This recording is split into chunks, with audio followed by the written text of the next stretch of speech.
현재 서울에 거주 중인 34살 여자입니다. 결혼한 지는 올해 3년 차예요. 원래 제 성격이 무슨 일이건 간에 제 이야기를 여기저기 다 이야기하고 다니는 성격은 아닌데 이번만큼은 꼭 이야기해야겠다 싶어 이렇게 사연까지 적어 보내게 되었습니다. 여기 올라오는 사연들 보면 언제나 문제는 시댁에서부터 시작을 하잖아요. 저 역시도 마찬가지였습니다. 처음에는 시부모님이 너무 쿨한 성격이라 생각할 정도였고 10월드는 저와는 거리가 먼 이야기라 생각했어요. 결혼 후에 시댁에 찾아뵐 일이 생기면 오히려 저희가 오는 걸 너무나도 귀찮아 하셨거든요. 괜히 저희 오면 집 청소도 해야 하고 식사 준비도 해야 하고 여간 번거로운 게 아니니 시간 있으면 그냥 둘이 어디라도 놀러나 가라는 식이셨지요. 그런데 알고 보니 그건 다 신우 때문이었습니다. 남편은 저보다 4살 연상이고 신우는 남편과 연년생이고요. 그런데 신우는 그 나이 먹도록 아직 결혼을 안 했습니다. 시부모님이 저희가 시댁에 방문하는 걸 불편해하던 이유는 식사 준비고 집 정리고 그런 건 다 핑계에 불과했어요. 그냥 저희가 다녀오면 신우가 잘 살고 있는 저희 모습 보고 열등감이라도 느끼는지 저희가 가고 나면 집에서 그렇게 난동을 부리며 발작을 했다고 하더라고요. 그렇다 보니 시부모님도 차라리 얼굴 좀 안 보고 그러는 게 편했기에 저희 보고 오지 말라고 했던 것이었습니다. 저는 여태까지 그걸 시부모님이 쿨한 성격이라 며느리 부담 갖지 하지 않게 하기 위해 그러시는 거라 믿어왔고요. 신우 성격 이상한 것도 시부모님은 물론 남편도 다 알고 있던 사실인데 팔은 안으로 굽는다는 그 말이 결국엔 다들 신우를 위해서 제가 희생하는 게 당연한 거라 생각하고 있었다는 거네요. 제 본가는 지방에 있습니다. 저는 대학부터 시작해서 남편과 결혼해서 서울로 올라오기 전까진 계속 지방에서 거주하고 있었어요. 남편은 제가 다니던 회사 거래처와 연결된 회사에 다니고 있었고 본사는 서울에 있었는데 파견근무차 저희 지역에서 1년 조금 넘게 거주를 했었거든요. 어떻게 인연이 다 연애를 시작하게 되었고 남편이 서울에 있는 본사로 복귀하면서 몇 달 정도 주말 연애를 이어가다가 청혼을 받게 돼서 결혼까지 하게 되었습니다. 저한테는 쉬운 결정이 아니었어요. 대학도 본가 근처에 있는 지역에서 나왔고 회사 또한 같은 지역으로 취직을 했기에 제가 서울에 어디 기들곳 하나 있던 게 아니었거든요. 졸업 후부터 쭉 다니던 회사이기도 했으니 경력이 끊어지는 부분도 아쉽긴 했습니다. 허나 당시 여러모로 오래 몸담은 회사에 이래저래 실망스러운 부분도 있고 해서 여러 가지 생각이 많던 차였거든요. 제가 아무리 회사에서 좋은 성과를 낸다고 해도 진급에 있어서는 남자 직원한테 양보를 해야 하는 그런 부분들부터 회사 역사상 여자가 대리 이상으로 진급한 일이 없다고 하는데 그런 부분에 어느 정도 한계를 느끼고 있던 차였어요. 거기에 나중에 제가 결혼하면 막연한 계획이긴 했지만 아이는 제 손으로 직접 키우고 싶은 욕심도 있었거든요. 그래서 고민 끝에 저는 남편을 따라 서울로 가기로 했습니다. 회사 사표 한 장 집어던지면 끝나는 거지만 삶의 터전을 바꾸는 거니 여러모로 정리해야 할 게 많았습니다. 지방이긴 하지만 그래도 제 명의로 아파트를 하나 보유하고 있었거든요. 제가 대학교를 다닐 때는 친정부모님 집에서 같이 살면서 통학을 했었어요. 그리고 졸업과 동시에 취직을 하게 되었으니 독립을 해보고 싶은 마음도 있었고 무엇보다 부모님 집에서 회사까지 출퇴근이 정말 불편하게 되어 있었거든요. 차를 사는 방법도 있긴 했는데 제가 말씀드렸다시피 회사가 이상한 부분에서 소위 말하는 꼰대 같은 모습이 좀 있었어요. 그래서 당시 신입 직원이었던 제가 차를 끌고 출근하는 건 상상도 못할 일이었습니다. 지금 생각해보면 차 끌고 출근하는 거랑 신입 직원인 게 무슨 상관이 있나 싶지만 그때는 회사의 암묵적인 룰이니 당연히 따라야 한다 생각했고요. 출퇴근으로만 몇 시간씩 시간을 버리게 되니 여러모로 부모님 집을 나와 독립을 하는 게 가장 좋겠다는 생각이 들었어요. 그래서 회사 근처에 있는 월세 같은 걸 구해 혼자 살아볼 작정이었거든요.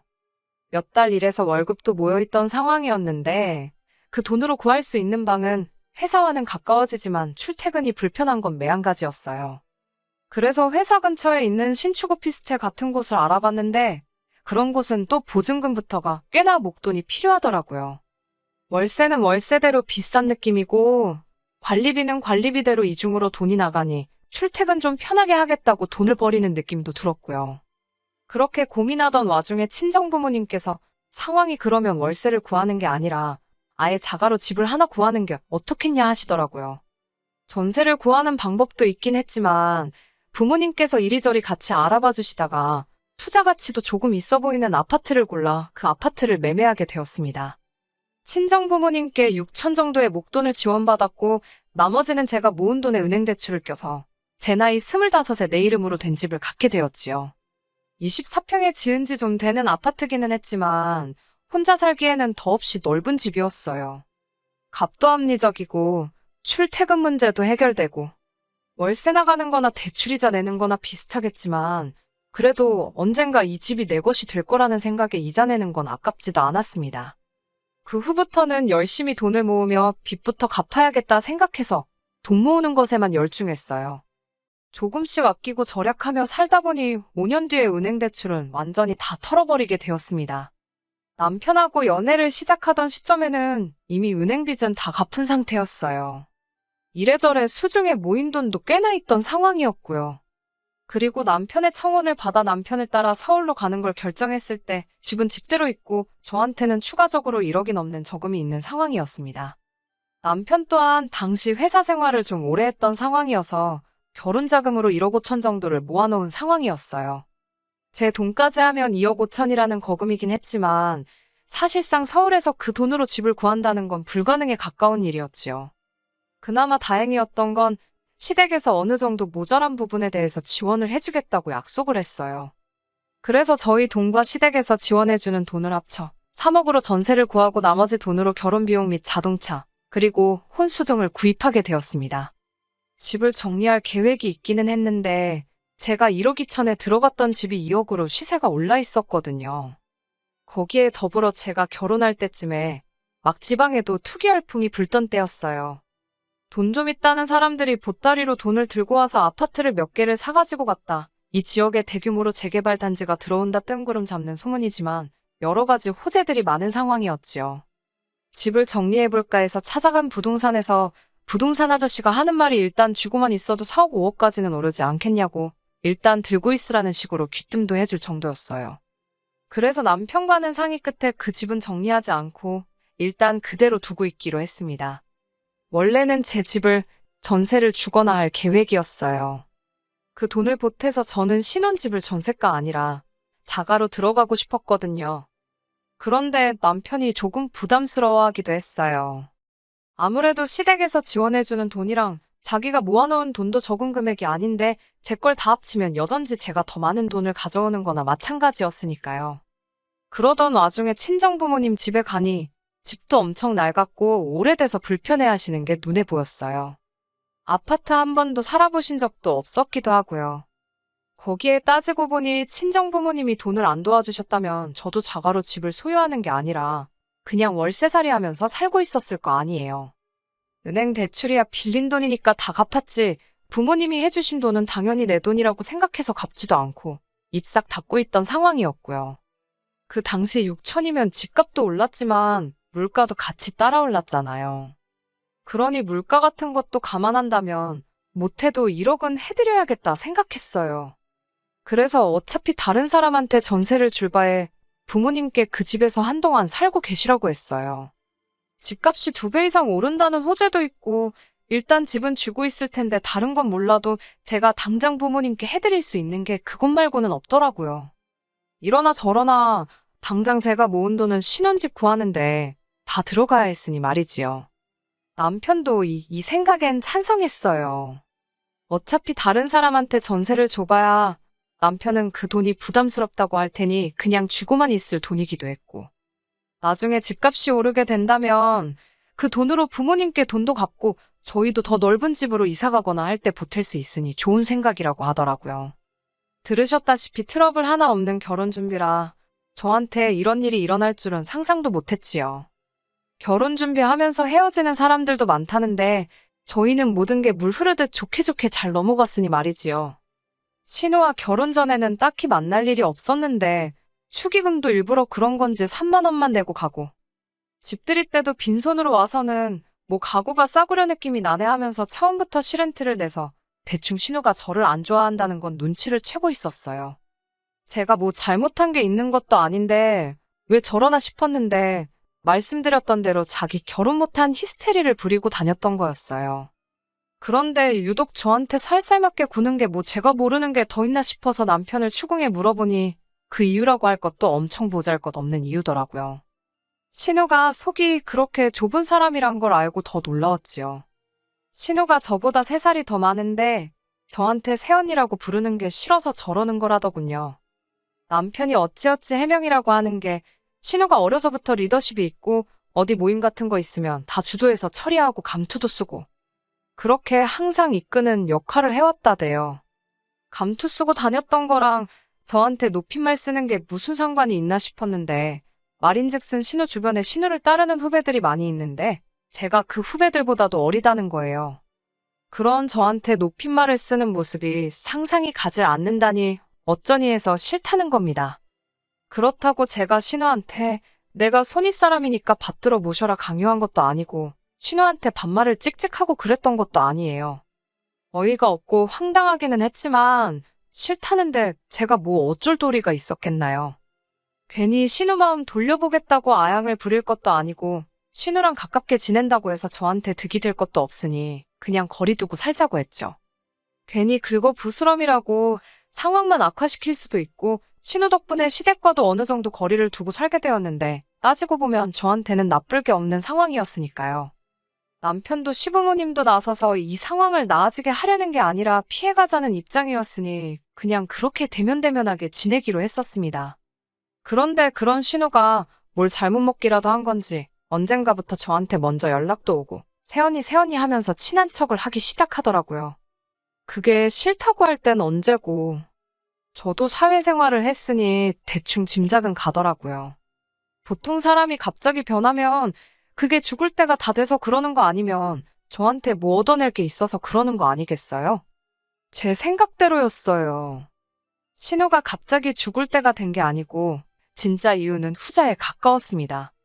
신우가 그 나이 될 때까지 결혼을 못한 건 신우 성격 때문에 그런 거라고 생각했어요.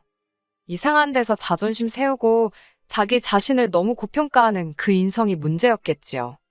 그런데 집신도 짝이 있다더니 그런 신우도 결혼을 전제로 만나는 사람이 생겼어요. 그리고 두 사람이 이야기가 잘 돼가고 있는 건지 결혼 이야기가 두 사람 사이에서 오가고 있다더라고요. 하지만 그때까지도 신우가 저한테 잘 보일 이유가 하나도 없다고 생각했거든요.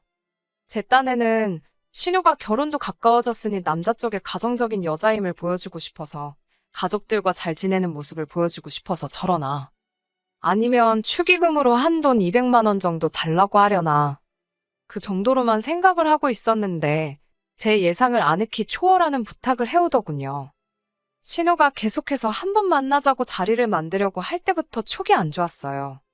아마도 신우가 저한테 뭔가 부탁을 한다면 그날 그 자리가 바로 그 부탁을 해오는 자리가 될 거라 생각했거든요.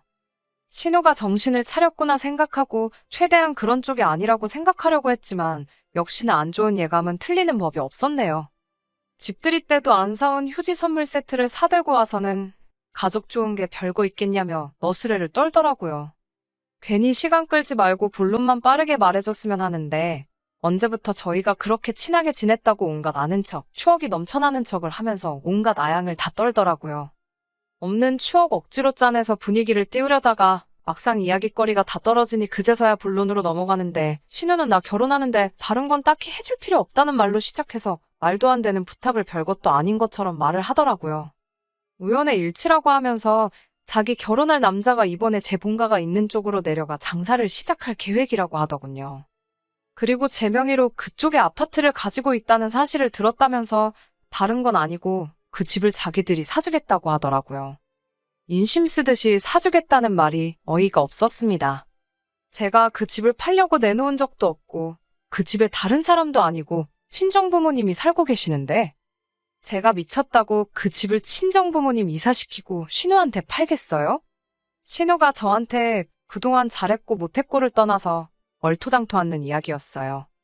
그래서 그 집에 부모님이 살고 계셔서 안 된다고 거절의 의사를 확실하게 말하려고 했습니다. 투자 가치가 있고 그런 이야기는 설명도 할 생각 없었고 그냥 안 된다고 말할 작정이었어요. 안 된다는 말을 꺼내려는데 신우는 이미 저한테 집을 사기로 한 것 마냥 제 말을 끊고는 더 어이없는 말을 하더군요. 결혼 후 몇 년 시간이 지나 시세도 이제 3억 초중반을 왔다 갔다 하고 있는 아파트를 대뜸 자기한테 1억 5천에 넘기라는 거예요. 세상에 애놀이를 해도 집값을 반 이상 깎아서 팔려고 하는 건 세상 어느 나라 개념인가 싶었습니다.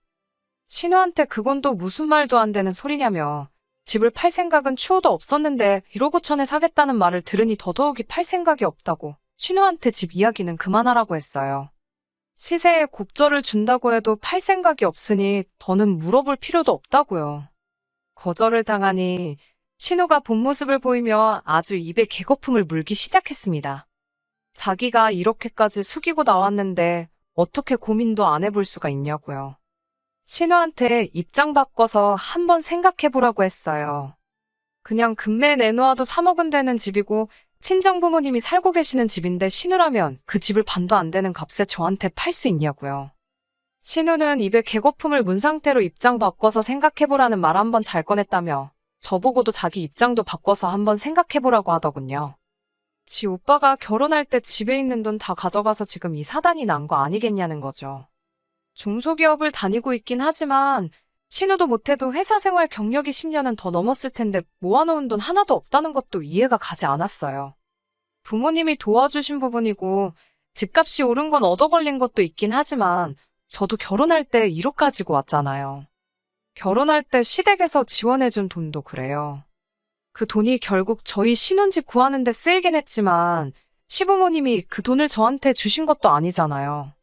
그런데 그 돈을 들먹이면서 제가 그 돈을 받았으니 그 돈만큼 제 명의 아파트를 깎아서 자기한테 넘기라는 게 어느 나라 계산 방식인지 싶었습니다. 그런데 계속해서 신우는 저보고 그렇게 욕심부리면 말년이 험할 거라고 하면서 악담을 쏟아내더니 어디 한번 두고 보자는 식으로 으름장을 놓고 돌아갔어요. 자기 안 보고 살아도 좋냐는 식으로 말을 하고 갔는데 여태까지도 안 보고 산 거나 마찬가지인데 그 말이 통할 거라 생각한 건지 끝까지 어이없는 신우였습니다.